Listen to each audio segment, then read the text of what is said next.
और सपा सरकार ने बुढ़वल चीनी मिल बंद करने का काम किया और उसका स्क्रैप भी बेचने का काम किया। झूठी बयानबाजी का कोई मतलब नहीं है। आज तक विधानसभा क्षेत्र के किसी भी विकास संबंधित उन्होंने एक प्रार्थना पत्र नहीं दिया। एक बड़ा मुद्दा था विपक्ष का भी और सत्ता पक्ष का भी, चुनाव में घोषणा भी हुई थी। विपक्ष लगातार सवाल उठा रहा था। हाई कोर्ट में रिट याचिका दाखिल की है। जितने वोटें पड़ी थी उससे ज़्यादा गिनती कराई है।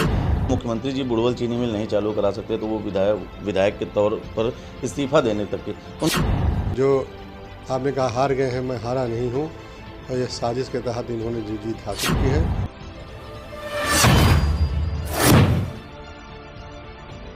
विपक्ष जिसे मात्र चुनावी घोषणा बताता रहा, उसी को भारतीय जनता पार्टी ने आज फिर साबित करके दिखा दिया है कि उन्होंने एक बार फिर से जनता से जुड़े मुद्दे पर अपनी बात रखी है।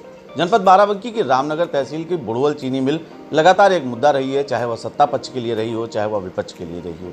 लेकिन वर्तमान समय में वहीं से विधायक रह चुके शरद अवस्थी जी हमारे साथ हैं और वर्तमान समय में ये उसी क्षेत्र के एक्स एमएलए हैं, यानी कि किन्हीं कारणों से पिछली बार इन्हें चुनाव में हार का सामना करना पड़ा। उसके बाद भी इनके सतत प्रयास से वहां पर चीनी मिल के लिए उत्तर प्रदेश के बजट में 50 करोड़ रुपए की मंजूरी दी गई है। शरद जी हमारे साथ हैं, उनसे बात करेंगे और जानेंगे किस प्रकार से क्षेत्र के विकास के लिए वो सतत प्रयासरत हैं। शरद जी बहुत बहुत स्वागत है आपका। एक बड़ा मुद्दा था विपक्ष का भी और सत्ता पक्ष का भी, चुनाव में घोषणा भी हुई थी। विपक्ष लगातार सवाल उठा रहा था। ऐसे में बजट में रुपए की जो धनराशि जारी की गई, किस तरह से देखते हैं इसको? हम सबसे पहले अपने विधानसभा क्षेत्र में रुद्रेश्वर पावन को प्रणाम करते हैं कि उनके आशीर्वाद से हमारी मिल का हमारे राष्ट्रीय नेतृत्व देश के प्रधानमंत्री माननीय नरेंद्र मोदी जी द्वारा और यशस्वी मुख्यमंत्री योगी आदित्यनाथ के आशीर्वाद से जो उन्होंने घोषणा की थी उसको मूर्त रूप देने के लिए 50 करोड़ रुपये बजट में आवंटित किया गया है। हमारे क्षेत्र के ही नहीं, बाराबंकी जनपद के सभी विधानसभा क्षेत्रों के किसानों को इससे फायदा होगा, नौजवानों को रोजगार मिलेगा और आने वाले समय में सबको कहीं न कहीं व्यवसाय से ये मिल जोड़ने का काम करेगा। विधायक जी, रामनगर क्षेत्र से आप विधायक रह चुके हैं। रामनगर का क्षेत्र तराई से जुड़ा हुआ है और वहाँ के किसान अक्सर ये देखा जाता था कि गन्ने के ऊपर आश्रित रहते थे और भी किसानी वहाँ पर नहीं सक्सेस हो पाती थी। ऐसे में चीनी मिल को दोबारा शुरू होने से जो एक गन्ना क्षेत्र था, जो उस क्षेत्र की सबसे बड़ी पहचान थी, वो कहीं ना कहीं गायब हो रही थी। प्रयास आपने किया, फिर से मिला है। क्या देखते हैं किस तरह से वहाँ पर गन्ने की खेती को फिर से एक बार मौका मिलेगा? हमारा जो विधानसभा क्षेत्र रामनगर है, दरियाबाद है और कुर्सी विधानसभा का कुछ हिस्सा नदी घाघरा, हमारी जो सरयू नदी है, इसके तराई में बसा हुआ है और वहाँ पर बड़े मात्रा में गन्ना का उत्पादन होता था। पिछली बसपा और सपा सरकार ने बुढ़वल चीनी मिल बंद करने का काम किया और उसका स्क्रैप भी बेचने का काम किया। हमारे देश के प्रधानमंत्री मोदी जी का मिशन है कि किसानों की आय दोगुनी हो और नौजवानों को रोजगार मिले। सभी को जोड़ने के लिए ये बुढ़वल मिल की जो है घोषणा मुख्यमंत्री जी ने की थी, आज साकार रूप लेने जा रही है। इसके लिए उनका मिशन हमारी पार्टी का है, हमारे नेताओं का है कि कहीं न कहीं हम नौजवानों को रोजगार भी दें और किसानों को आय दोगुनी हो। तराई क्षेत्र में जो हमारी ज़मीन डूब जाती थी उसमें गन्ना बो करके हम अधिक लाभ कमा सकते हैं और किसानों को मजबूती दे सकते हैं। सपा के विधायक हैं मौजूदा रामनगर से फरीद महफूज किदवई जी, अभी हाल ही में उनका एक वीडियो वायरल हुआ था। उन्होंने कहा कि अगर मुख्यमंत्री जी बुढ़वल चीनी मिल नहीं चालू करा सकते तो वो विधायक के तौर पर इस्तीफा देने तक के। उनके इस बयान को किस तरह से देखते हैं शरद अवस्थी? झूठी बयानबाजी का कोई मतलब नहीं है। आज तक विधानसभा क्षेत्र के किसी भी विकास संबंधित उन्होंने एक प्रार्थना पत्र नहीं दिया होगा और क्षेत्र की जनता तत्पर है। जिस तरीके से बेईमानी से उन्होंने जीत हासिल की है उसके लिए हमने हाई कोर्ट में रिट याचिका दाखिल की है। जितने वोटें पड़ी थी उससे ज़्यादा गिनती कराई है। उसमें कुछ लोग मिली भगत करके उन्होंने जो है किसी तरीके से जो जीत हासिल की है उसका न्यायालय द्वारा पटक्षेप हो जाएगा। 13 जुलाई को डेट लगी हुई है और वो हाजिर हो गए कोर्ट में। हमको न्यायालय पर पूरा भरोसा है। क्षेत्र के लोगों का लगातार ये कहना है, जिस तरह से सोशल मीडिया पर भी एक बाढ़ चल रही है, आपके पक्ष में एक तरह से बाढ़ चल रही है। आप वहाँ से दुर्भाग्यवश जीत हासिल नहीं कर सके, लेकिन उसके बाद भी एक बात कही जाती है, अमूमन जो सबसे बड़ी बात आती है कि कोई भी विधायक या कोई भी नेता जब किसी क्षेत्र से हार जाता है तो जल्दी वहाँ पर दिखता नहीं है। आप लगातार प्रयासरत हैं। अभी हाल ही में आपने तमाम और मुद्दे उठाए। टोल प्लाजा बाराबंकी का एक महत्वपूर्ण बिंदु हो जाता है। स्थानीय लोगों का कहना है कि उनको अनावश्यक धनराशि देनी पड़ती है। इस मुद्दे को भी आपने उठाया। क्या लगता है कितना सार्थक मुद्दा है और क्या सुखद परिणाम इसके आने की उम्मीद है? सबसे पहले जो आपने कहा हार गए हैं, मैं हारा नहीं हूँ और ये साजिश के तहत इन्होंने जो जीत हासिल की है, न्यायालय उसका फैसला करेगा। और टोल प्लाजा के बारे में मैं कहना चाहूँगा, हमारे बाराबंकी की जनता का टोल फ्री होना चाहिए। उसके लिए हमने इस विभाग के हमारे जो केंद्रीय मंत्री हैं नितिन गडकरी जी को मैंने पत्र लिखा था, उसकी चिट्ठी भी हमारे पास जवाब आ गया है।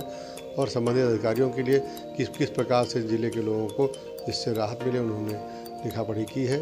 और मुझे उम्मीद है अपने राष्ट्रीय नेतृत्व पर, माननीय गडकरी जी के पर, कि वो जो है हमारे ज़िले के लोगों को इससे मुक्ति दिलाएंगे और टोल फ्री करेंगे।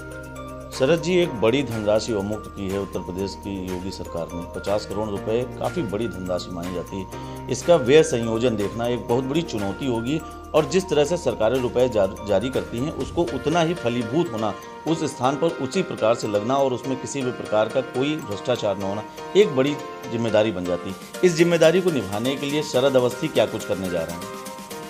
हमारे मुख्यमंत्री योगी जी रात दिन लगे हुए हैं और उन्होंने जो अलॉटमेंट पैसे का किया है उसका सदुपयोग हो, एक एक पैसा उसी में लगे। सभी विधायकों को, सभी सांसदों को राष्ट्रीय नेतृत्व द्वारा ये निर्देश है कि ईमानदारी से नीचे काम हो और 100% काम हो। इसके लिए 100 दिन काम कार्य योजना बन गई है, 1 साल की कार्य योजना बन गई है और उस पर हर महीने बैठक हो रही है। इसलिए कहीं भी किसी बात का संशय नहीं है कि जो योगी जी ने प्रदेश के विकास में योजनाएं रखी हैं उसको मोदी जी के आशीर्वाद से सब समय से पूरी होगी, ऐसा आशा है। और हम लोग तन मन धन से नीचे भी ज़मीन में उतर करके उन योजनाओं को लागू कराने में, और आज भी अभी हमारे यहाँ 132 kVA का भी बिजली घर जो मंजूर हुआ है उसका भी जल्द से भूमि पूजन होने वाला है। उसके लिए 63 करोड़ रुपया जो है आवंटन हो गया है और उसका भी काम शुरू हो जाएगा।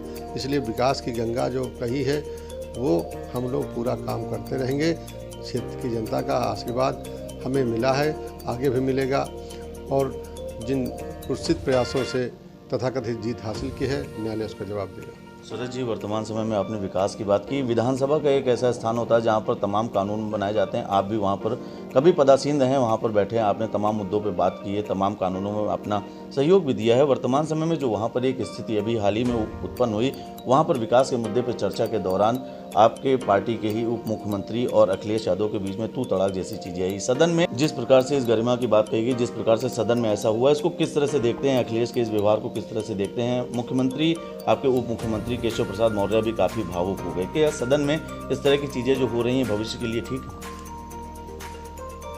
अखिलेश जी का व्यवहार बहुत ही सदन में खराब रहा है और जनता सब टीवी पे देख रही है। समय आने पर उनको जवाब जनता दे देगी। हमारे नेता योगी जी वहाँ बैठे हुए हैं, सब किसी कीमत पर बर्दाश्त नहीं करेंगे और जनता जनार्दन का आशीर्वाद भाजपा के साथ है, आगे भी रहेगा। जनपद बाराबंकी की तमाम जनता और आपके विधानसभा क्षेत्र की तमाम लोग आपको देख रहे हैं इस वक्त, क्या लगता है आपको, क्या उनको संदेश आप देना चाहेंगे? क्या सकारात्मक संदेश अपनी रामनगर विधानसभा को देना चाहेंगे? रामनगर की जनता के सहयोग से, आशीर्वाद से ही, उनके सहयोग से ही मिल का जो है पैसा अलॉट माननीय मुख्यमंत्री जी ने किया बजट में। आगे भी जो योजनाएं वहाँ पर पेंडिंग है उनके लिए हम लोग लगे हुए। 132 का बिजली स्टेशन भी काम शुरू होने वाला है और हमारा हितमापुर का पुल का भी है, उसको आगे हम चरण में लेंगे।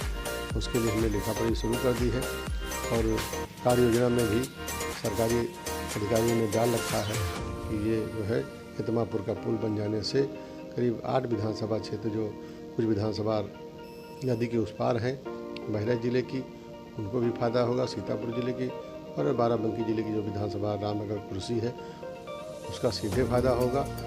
कम से कम 100 किलोमीटर दूरी कम होगी। इसके लिए हम लोग लगातार प्रयासरत हैं और भगवान चाहेगा ये भी काम पूरा होगा। बहुत बहुत धन्यवाद है। आप थे जनपद बाराबंकी की रामनगर विधानसभा से विधायक रह चुके शरद अवस्थी जी, जो भारतीय जनता पार्टी से नेता हैं, और उनका साफ कहना है कि जिस प्रकार से रामनगर से उनको हार मिली वो हार नहीं थी बल्कि साजिश उन्होंने हराया गया और इसके लिए उन्होंने बाकायदे उच्च न्यायालय में एक याचिका भी दाखिल कर रखी है। जनपद बाराबंकी से सरदार परमजीत सिंह के साथ मैं नीतीश मिश्रा।